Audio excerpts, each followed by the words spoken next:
नमस्कार दोस्तों, मैं आलोक चौबे गुरुकुल एकेडमी के ऑनलाइन प्लेटफॉर्म पर सभी का हार्दिक स्वागत है। आज हम लोग विटामिन्स के बारे में, विटामिन्स जितने भी तत्व हैं उनको देखेंगे।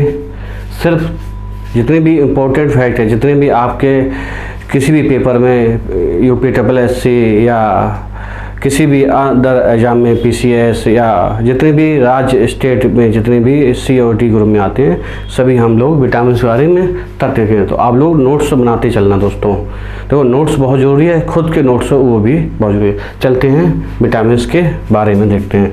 सबसे पहली चीज़ विटामिन के बारे में, तो विटामिन के बारे में सबसे पहली बात, ये कार्बनिक यौगिक होते हैं।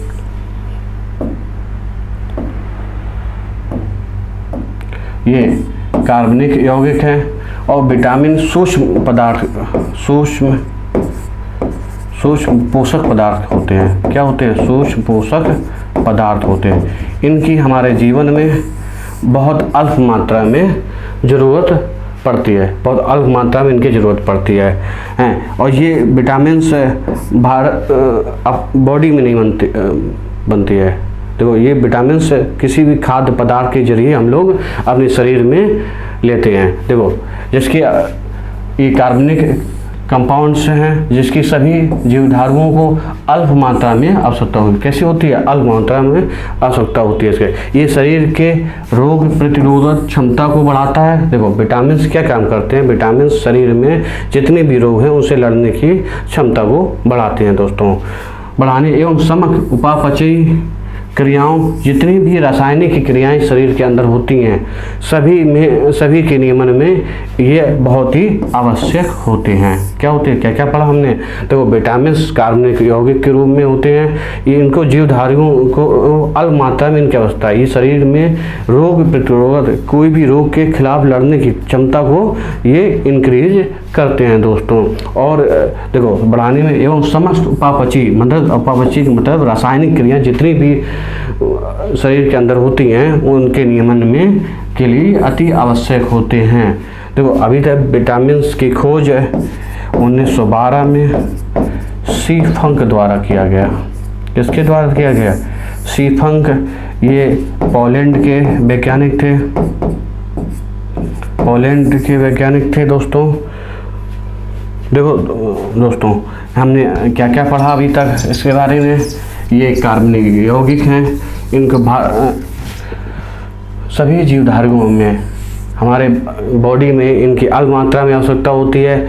ये शरीर में रोग प्रतिरोधक क्षमता को बढ़ाती हैं और ये शरीर में उपापचयी क्रियाओं के नियमन में भी आवश्यक हैं दोस्तों। आगे देखते हैं इनका फैक्ट। देखो विटामिन शब्द का प्रयोग सर्वप्रथम सी फंक द्वारा, हाँ दोस्तों जो पहले बताया है, खोज नहीं, विटामिन शब्द का प्रयोग बताया सी फंक द्वारा 1912 में किया गया। इनका नामकरण अंग्रेजी के अक्षरों में A, B और C और D के तौर पे किया जाता है दोस्तों। किसके नाम? देखो विटामिन शब्द का प्रयोग सबसे पहले सी फंक ने 1912 में किया था।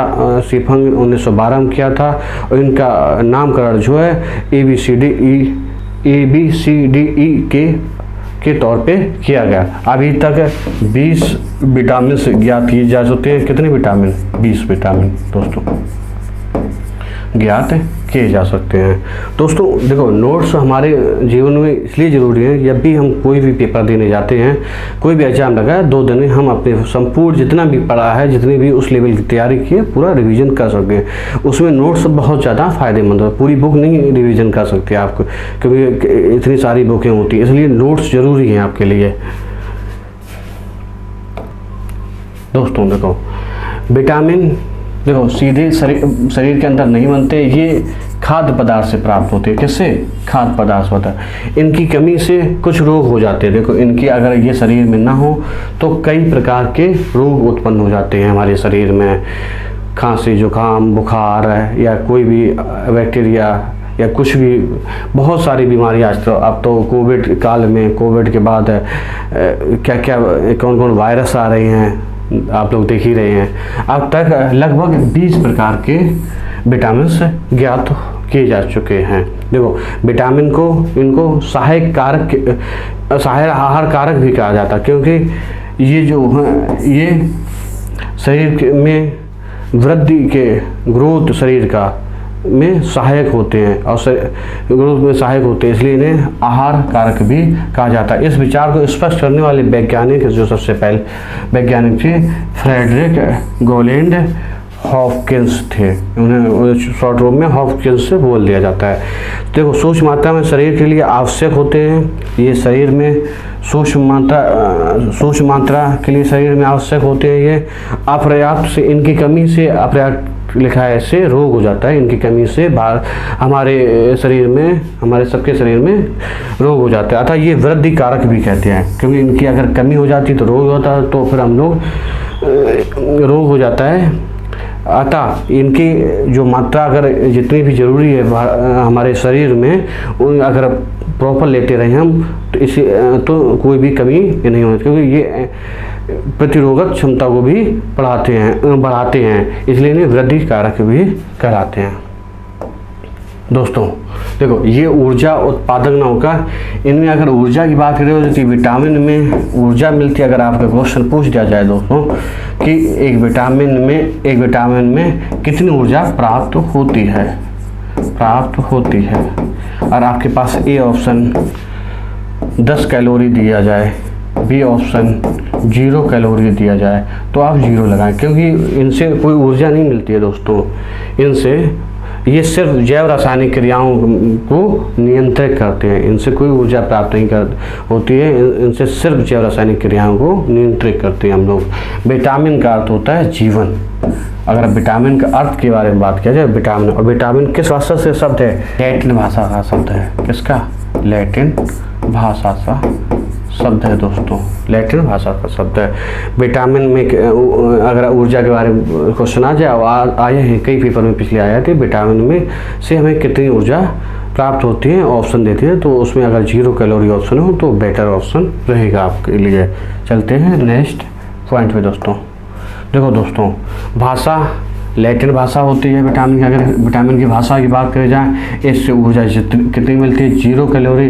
अगर हम विटामिन का अध्ययन करें, अगर एक क्वेश्चन आ जाए विटामिन का अध्ययन करने वालों को क्या कहते हैं हम, तो क्या आप लगाएंगे? तो हम लगाएंगे विटामिनोलॉजी। क्या लगाएंगे? विटामिनोलॉजी। इसकी खोज के बारे में एक कई किताबों में लिखा है, ल्यूमिन भी लिखा है, लेकिन कई किताबों में लूनिन भी लिखा है, लूनिन। दोस्तों आप लोग ऑप्शन के हिसाब से इसे लगा देना। अगर आपके ल्यूमिन आ जाए तो ल्यूमिन लगा देना, लूनिन आ जाए तो अगर विटामिन खोज किसने की? लूनिन या ल्यूमिन। ठीक, 1880 में। इसका नामकरण कैसिमिर फंक ने किया 1912 में। ये पोलैंड के वैज्ञानिक थे। विटामिन का सिद्धांत का फंक और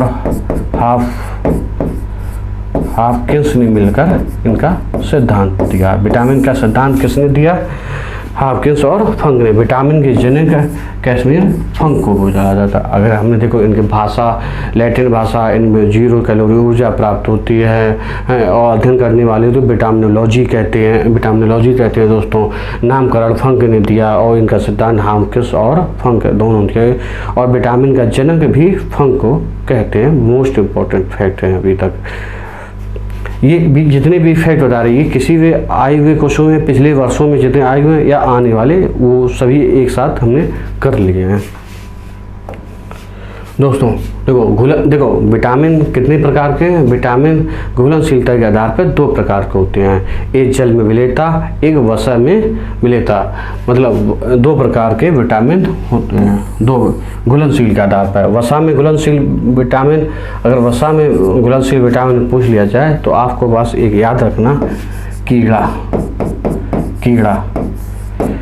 के प्रोटीन, के विटामिन के, विटामिन ई, विटामिन डी और विटामिन ए, ये जितने भी हैं ये वसा में। देखो ये इनको खाना ये ज़्यादा मात्रा में भी घातक हैं। इनकी मात्रा ज़्यादा हो जाए क्योंकि ये फैट को बढ़ाते हैं, ये वसा में घुल जाते हैं। देखो वसा में जो घुल जाता है वो शरीर से निकलता नहीं है, वसा ये इसलिए फैट को बढ़ाते हैं ज़्यादा कहना है, इनसे अधिकता में भी इनसे बीमारी हो जाती हैं।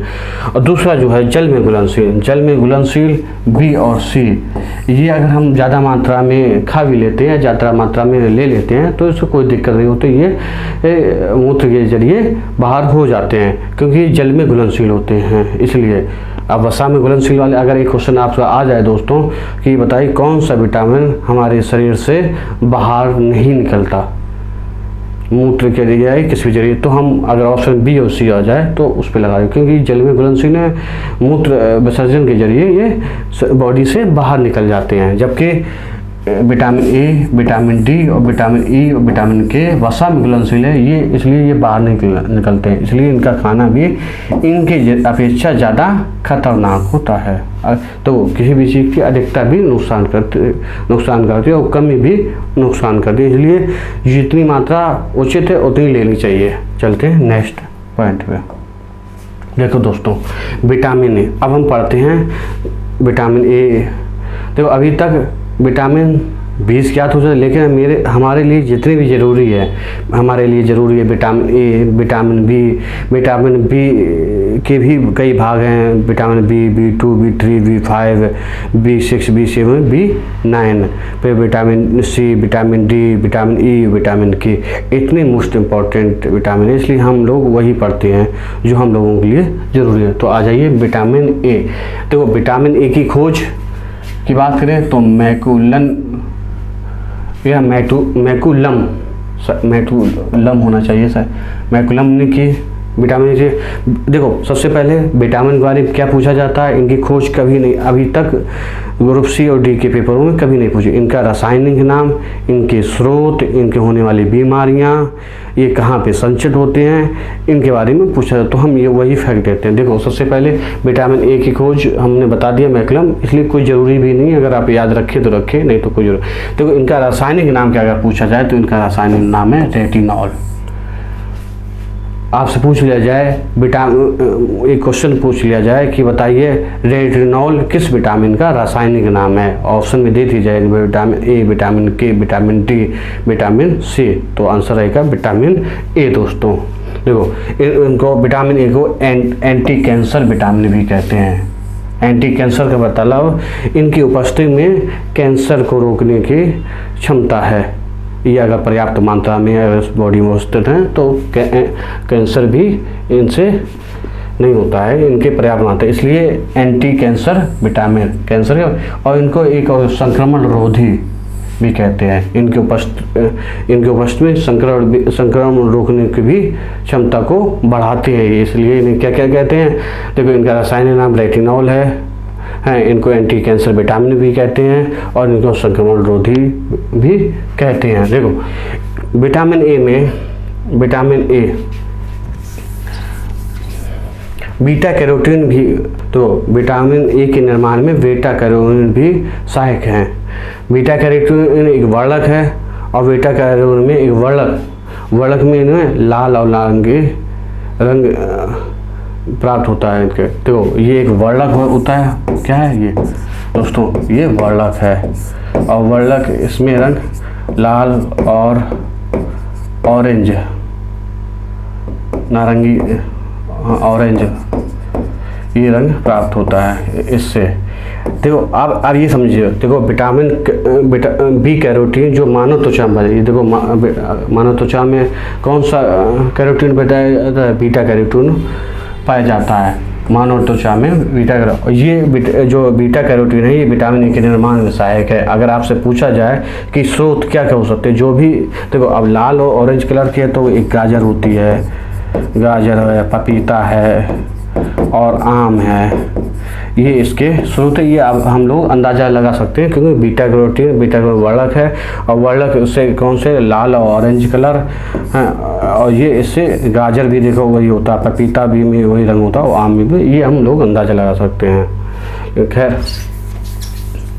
देखो विटामिन ए आँख पर कैरोटीन प्रोटीन की झिल्ली को जमने से रोकता है, जिससे मोतियाबिंद नहीं होता है। देखो मोतियाबिंद रोकने में सहायक अगर क्वेश्चन आ जाए तो विटामिन ए आंखों पर कैरोटीन प्रोटीन की झिल्ली को जमने से होता है, जिससे मोतियाबिंद नहीं होता है।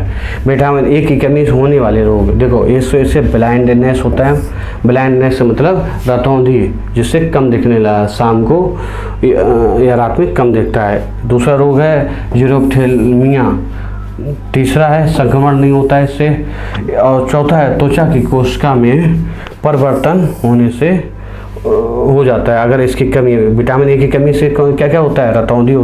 रतौंधी, ब्लाइंडनेस, जीरोप्थेल्मिया, संक्रमण हो जाता है, त्वचा की कोशिका में परिवर्तन भी हो जाता है अगर इसकी कमी नहीं है तो ये सब चीज़ें रोकने में सहायक है। और इसके स्रोत क्या? देखो स्रोत गाजर, पपीता, आम, हरी सब्जियां, यकृत। हाँ, अगर आपसे पूछा जाए विटामिन ए कहाँ पे संचित होता है, विटामिन ए के संचित होने की जगह यकृत। दोस्तों बहुत इंपॉर्टेंट क्वेश्चन है, आपसे पूछ लिया विटामिन ए कहाँ पर संचित होता है? दोस्तों यकृत में तो संचित होता है। देखिए दोस्तों, हाँ, मछली का तेल भी, दूध, मक्खन आदि में इसका स्रोत है। तो हमने क्या क्या पढ़ा? इसका रासायनिक नाम रेटिनॉल, इसे एंटी कैंसर विटामिन कहते हैं, इसे संक्रमण रोधी भी कहते हैं। बीटा कैरोटीन विटामिन ए के निर्माण में सहायक है, इसे मोतियाबिंद रोकने में भी ये काम आता है। और इसके अनुपस्थित में कमी से ब्लाइंडनेस, जीरोप्थेल्मिया, संक्रमण या कोशिका की त्वचा में परिवर्तन। इसके स्रोत गाजर, पपीता, आम, हरी सब्जियां, मक्खन, दूध आदि कहते हैं, और ये यकृत में संचित होता है। चलते हैं दोस्तों नेक्स्ट विटामिन पे। दोस्तों विटामिन बी, एक सेकेंड, देखो विटामिन ए के बारे में ये वसा में घुलनशील होता है, ये भी फैक्ट लिख लेना, वसा में घुलनशील होता है। दोस्तों घुलनशील होता है, ये वसा में भी घुलनशील होता है। अब आइए नेक्स्ट फैक्ट। देखो दोस्तों विटामिन बी1 का रासायनिक नाम है थायमीन। विटामिन बी1 तंत्र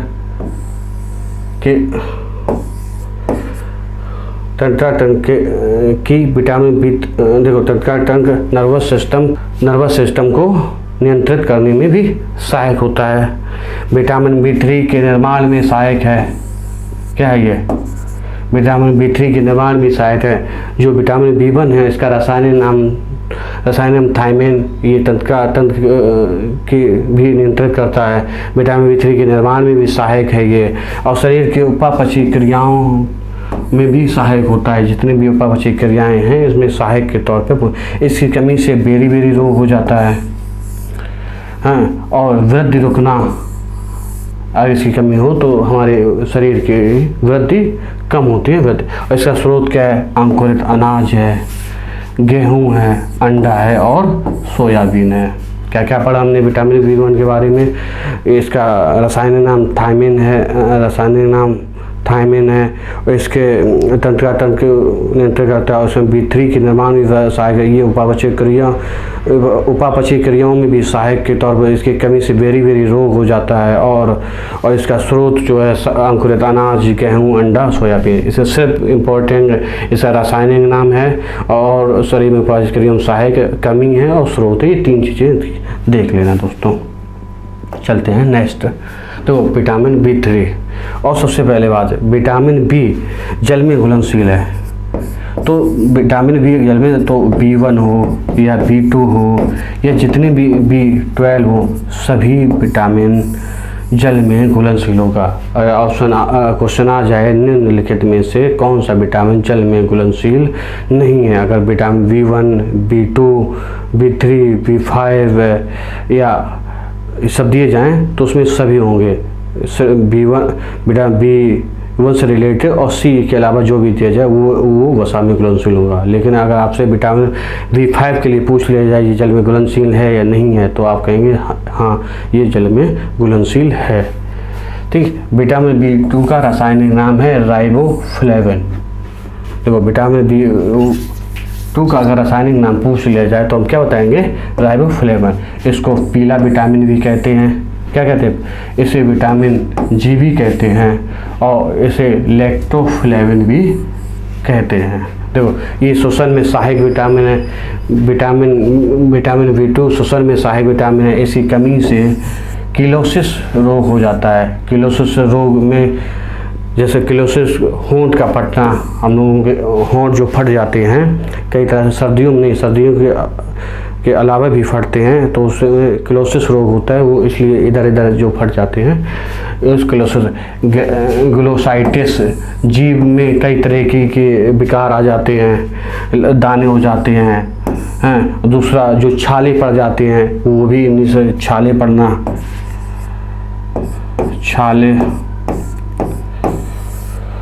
छाले पड़ना और क्रोटाइटिस, गाल का फटना।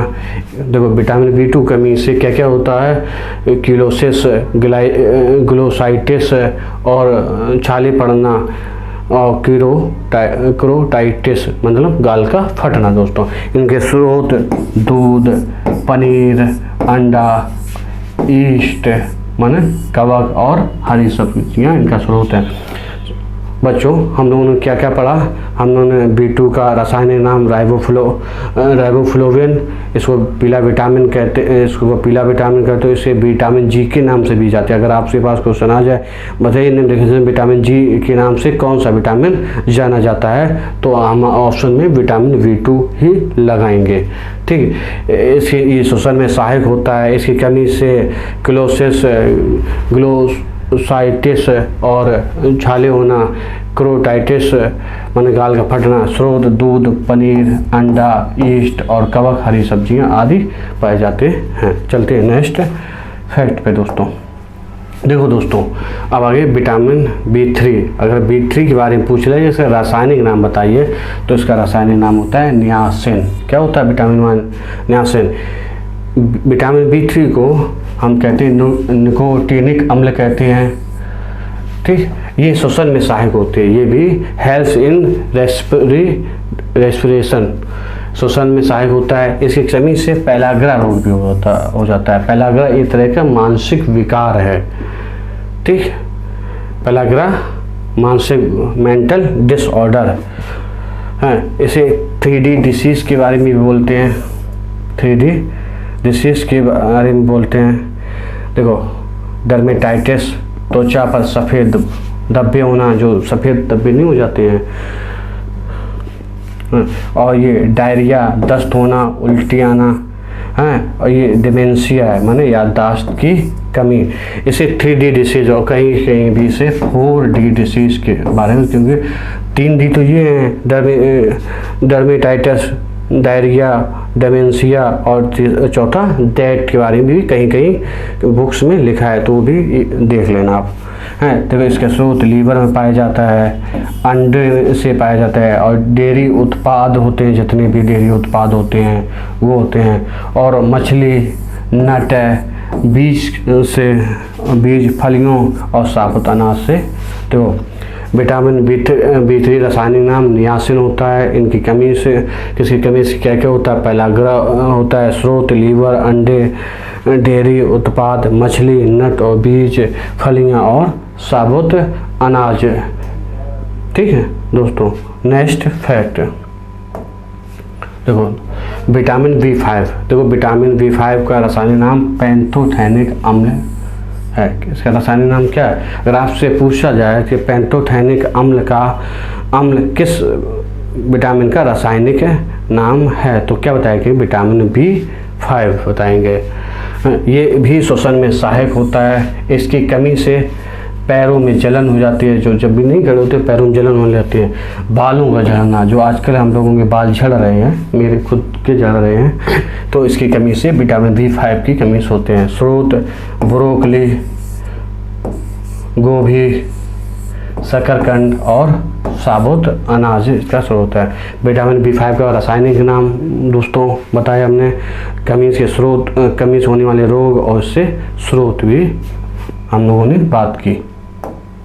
देखो दोस्तों अब आगे विटामिन B6 का रासायनिक नाम क्या है, पायरिडॉक्सिन है। प्रोटीन के उपापचय में ये सहायक है। प्रोटीन के याद रखना ये क्या लिखा है, प्रोटीन के उपापचय में सहायक है। विटामिन B6 जो होता है वो गर्भावस्था और शैशवावस्था के दौरान मस्तिष्क के विकास में सहायक होता है। जो भी गर्भावस्था या शैशवावस्था में, गर्भावस्था में जो बच्चा होता है या शिशु होता है या फिर शैशवावस्था में, उसके जो मस्तिष्क का विकास होता है वो उस विकास में सहायक कौन सा विटामिन होता है, B6 विटामिन होता है।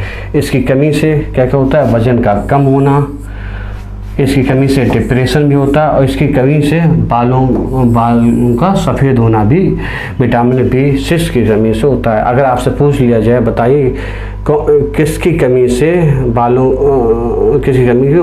का सफ़ेद होना होता है, अगर रासायनिक नाम दे दिया जाए जैसे पायरिडॉक्सिन दे दिया जाए, नियासिन पूजा जाए, थायमीन, रेटिनॉल दे दिया जाए, तब इसमें हम लगाएंगे। ऐसे भी क्वेश्चन बनते हैं कि पूछ लिया जाए कि बताइए वजन का कम होना किससे संबंधित है, उसमें विटामिन के नाम ना देकर उनके रासायनिक नाम दे दिए जाएं, इसलिए फैक्ट देख लेना दोस्तों।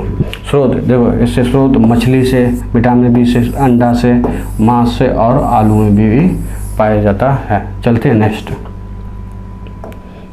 दोस्तों, विटामिन B7 का रासायनिक नाम बायोटीन दोस्तों, इसे विटामिन H के नाम से भी जाना जाता है।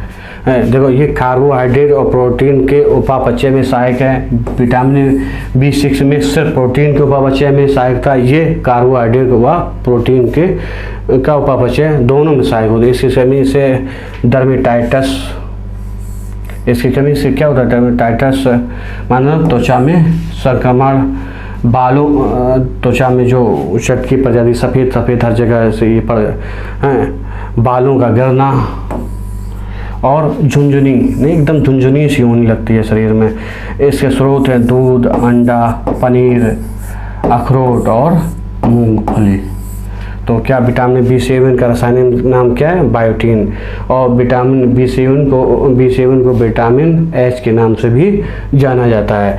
ये कार्बोहाइड्रेट व प्रोटीन के उपापचय में भी सहायक हैं दोस्तों। इसकी कमी से डर्मेटाइटिस और बालों का गिरना और झुनझुनी की कमी होती है, झुनझुनी हो जाती है। स्रोत इससे दूध, अंडा, पनीर, मूंगफली, अखरोट से विटामिन B7 हम प्राप्त कर सकते हैं दोस्तों। नेक्स्ट अब आगे विटामिन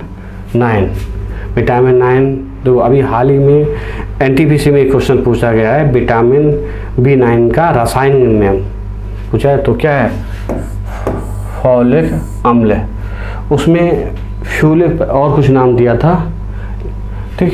विटामिन B9 का रासायनिक नाम क्या है, फॉलिक अम्ल, इसे विटामिन M के नाम से भी जानते हैं। देखो RBC के परिवर्तन में ये सहायक होता है विटामिन B9, ठीक। इसकी कमी से रक्त क्षीणता, कुंठित वृद्धि, जो हम लोगों के शरीर की वृद्धि होती है, शारीरिक विकास होता है, उसमें कुंठित वृद्धि माने वृद्धि रुक जाती है या फिर अनचाही वृद्धि हो जाती है, ठीक। स्रोत कवक से प्राप्त होता है ये विटामिन B9 साबुत अनाज से, सब्जियां से, अंडे की जो जर्दी होती है उससे, समुद्री भोजन से और पत्तेदार सब्जियों से। देखो गर्भावस्था में भ्रूण के तंत्रिका विकास के लिए आवश्यक हैं। बहुत इंपॉर्टेंट फैक्ट है ये दोस्तों, वेरी इंपॉर्टेंट। देखो जो विटामिन B9 है ये गर्भावस्था के दौरान जो भ्रूण के तंत्रिका विकास के लिए आवश्यक है। गर्भावस्था में भ्रूण के तंत्रिका विकास के लिए, जो भ्रूण का तंत्रिका विकास होता है उसके लिए सहायक विकास के लिए बहुत ही आवश्यक विटामिन है। चलते हैं नेक्स्ट फैक्ट पे। विटामिन B12, विटामिन B की सीरीज में ये आखिरी विटामिन है। तो vitamin B1, B2, B3, B5, B6, B7, B9, B12। देखो B12 का रासायनिक नाम साइनोकोबालामिन, इसमें धातु पाई जाती है, कोबाल्ट पाया जाता है। इससे क्वेश्चन बनता है कि साइनोकोबालामिन से कौन सी धातु संबंधित है, कोबाल्ट। ये RBC के निर्माण में सहायक है, DNA के भी निर्माण में सहायक है। इसकी कमी से घातक रक्त क्षीणता मतलब परनीशियस एनीमिया हो जाती है और ये तंत्रिका तंत्र में भी इससे गड़बड़ियाँ हो जाती है। अगर इसकी कमी हो तो घातक रक्त क्षीणता हो जाती है और तंत्रिका तंत्र में भी गड़बड़ी हो जाती है इसकी कमी से। तो इसका स्रोत है मांस है, अंडा है, दूध है और मछली है। ये देखो विटामिन B12 बारिश के पानी में भी ये मौजूद रहता है। अगर बारिश का पानी है तो उसमें भी विटामिन B12 मौजूद है। अगर आपसे क्वेश्चन पूछ लिया जाए कि बारिश के पानी में कौन सा विटामिन मिलता है तो अब ना उसका आंसर लगाएंगे आप विटामिन B12। चलते हैं नेक्स्ट विटामिन में। और अभी क्या क्या बताया, विटामिन बी ये जल में घुलनशील है। विटामिन जितने भी B1, B2, B3, B5, B9, B12, B7, B6 के रासायनिक नाम, स्रोत, उससे होने वाली कमी, ये अच्छे से देख लेना दोस्तों। देखो विटामिन सी का रासायनिक नाम है एस्कॉर्बिक अम्ल। क्या नाम है? एस्कॉर्बिक अम्ल। विटामिन सी एंटीबॉडी के भी निर्माण में सहायक करता है। एंटीबॉडी मतलब किसी भी शरीर में किसी भी रोग से लड़ने में सहायक होता है। और मूत्र में पाए जाने वाला विटामिन कौन सा पाया जाता है? Vitamin C. सब्जियों को अधिक धोना या उबालने से समाप्त हो जाता है। कोई भी सब्जी हो अगर उसे उबालने से या उसे ज़्यादा धोने से एक विटामिन समाप्त हो जाता है, उस विटामिन का नाम है विटामिन सी। देखो रोग प्रतिरोधक क्षमता को बनाने में सहायक होता है। ये ताप संवेदी भी होता है। ये प्रति उपाचायक की तरह कार्य करता है। किसके तरह? उपाचायक के तरह। ये घाव भरने में भी सहायक है। जो भी कहीं भी कट फट या कुछ भी घाव हो जाए तो हम लोग विटामिन सी का प्रयोग से ही घाव को भरते हैं दोस्तों। सबसे पहला ज्ञात विटामिन है ये, सबसे पहले ज्ञात विटामिन है। इसकी कमी से स्कर्वी रोग हो जाता है। स्कर्वी रोग मतलब मसूड़ों में खून आना, पेशियों का अकड़ जाना आदि होता है। स्रोत जितने भी खट्टे फल होते हैं जैसे आंवला हुआ, संतरा हुआ, नींबू हुआ, हरी मिर्च हुआ, अमरूद हुआ, खट्टे फलों आदि में विटामिन सी मिलता है। तो विटामिन सी के बारे में दोस्तों क्या क्या पढ़ा? विटामिन सी एस्कॉर्बिक एसिड रासायनिक नाम, ये घाव भरने में सहायक है। ये एंटीबॉडी का निर्माण करता है। एंटीबॉडी इसकी कमी से स्कर्वी रोग हो जाता है इसके, और शरीर अकड़ जाता है, पेशी उसमें ऐंठन आ जाती है आदि। इसके स्रोत खट्टे फल होते हैं। ठीक, अब आइए विटामिन डी। विटामिन डी की खोज हॉपकिंस ने की थी। विटामिन डी का रासायनिक नाम है कैल्सीफेरॉल। क्या नाम है? विटामिन डी का रासायनिक नाम है कैल्सीफेरॉल। इसको धूप का विटामिन भी कहते हैं। अगर आपसे पूछ लिया जाए कि धूप का विटामिन किस विटामिन को कहते हैं तो आंसर लगाएंगे vitamin D. Anti rickets vitamin भी इसे कहते हैं। ये आंत में कैल्शियम या फास्फोरस के अवशोषण में सहायक है। अगर क्वेश्चन आ जाए निम्नलिखित तो कौन सा विटामिन शरीर में कैल्शियम व फास्फोरस के अवशोषण में सहायक है और विटामिन ऑप्शन हो vitamin A, vitamin C, vitamin D, vitamin K, तो हम वहाँ आंसर लगाएंगे विटामिन डी। आप लोग विटामिन सी लगा सकते हैं लेकिन विटामिन सी नहीं, विटामिन डी होगा क्योंकि अवशोषण की बात कर रहा है। देखो इससे विटामिन डी से हड्डियों को मजबूत प्राप्त होती है। इसे हार्मोन विटामिन भी कहते हैं। अगर आपसे पूछे किस विटामिन को हार्मोन विटामिन कहते हैं तो विटामिन डी का नाम आएगा। किसका नाम आएगा? विटामिन डी का नाम आएगा दोस्तों। शरीर में सबसे जल्दी बनने वाला विटामिन यही है। देखो सबसे पहले ज्ञात विटामिन सी है लेकिन शरीर में सबसे पहले बनने वाला विटामिन डी है दोस्तों। नवजात शिशु के लिए सर्वाधिक आवश्यक विटामिन है ये, क्योंकि उसकी हड्डियाँ देखो इसमें क्या लिखा है, ये हड्डियों को मजबूती प्रदान करता है। नवजात शिशुओं को हड्डियाँ इतनी मजबूत नहीं होती हुई धीरे धीरे मजबूत, इसलिए विटामिन डी बहुत ही ज़रूरी है उन सभी नवजात शिशुओं में। विटामिन ई का निर्माण सूर्य के प्रकाश की उपस्थिति में त्वचा होगा। यहाँ पे त्वचा में उपस्थित हाइड्रोक्सी कोलेस्ट्रॉल से होता है। ठीक, इसकी कमी से रिकेट्स बच्चों होता है, जो बच्चों होता है उसे रिकेट्स कहते हैं। जो वयस्कों होते हैं उसे ऑस्टियोमलेशिया एक ही साथ लिखा जाता है, इसमें अलग अलग लगता है। क्या कहते हैं? ऑस्टियो। स्रोत सूर्य का प्रकाश, दूध, अंडा, मछली, कॉड, लीवर ऑयल। और ये जो विटामिन डी है ये गुर्दे में संश्लेषित होता है। किसमें क्वेश्चन आते हैं। अब आपके बारे में विटामिन डी, देखो बहुत मोस्ट इम्पोर्टेंट क्वेश्चन है और सबसे ज़्यादा क्वेश्चन इसी से बनते हैं। इसका रासायनिक नाम दोस्तों ये बताइए, विटामिन डी का रासायनिक नाम क्या है? तो आप क्या बताएंगे? कैल्सीफेरॉल। हाँ, इसे धूप का विटामिन भी कहते हैं। अगर आपसे पूछ लिया जाए कि शरीर में कैल्शियम और फास्फोरस का अवशोषण किस विटामिन के जरिए होता है, तो विटामिन डी के जरिए होता है। ये हड्डियों को मजबूत, इसे हार्मोन विटामिन भी कहते हैं दोस्तों। ये शरीर में सबसे जल्दी बनता है दोस्तों, इसलिए सबसे जमीन ये बच्चों में होता है तो उसे रिकेट्स कहते हैं, और वयस्कों में हो तो उसे ऑस्टियोमलेशिया कहते हैं। मोस्ट इम्पोर्टेंट, और ये धूप के सूरज के प्रकाश में सबसे ज़्यादा स्रोत मिलता है इससे। ठीक, सूर्य के प्रकाश में सबसे अच्छा विटामिन प्राप्त होता है, और दूध से भी और अंडे से भी, मछली और कॉड का आयल, अगर कॉड का आयल ये भी बहुत, इससे भी विटामिन डी का स्रोत बहुत अच्छे से। और ये सबसे बड़ी बात, ये गुर्दे में पूछ लिया जाए विटामिन डी कहाँ पे संश्लेषित होता है, तो आप ऑप्शन आएंगे गुर्दा। ठीक, गुर्दे में संश्लेषित होता है। चलते हैं नेक्स्ट फैक्ट पे दोस्तों। विटामिन ई, विटामिन ई का रासायनिक नाम अगर पूछ लिया जाए तो क्या कहेंगे? टोकोफेरॉल।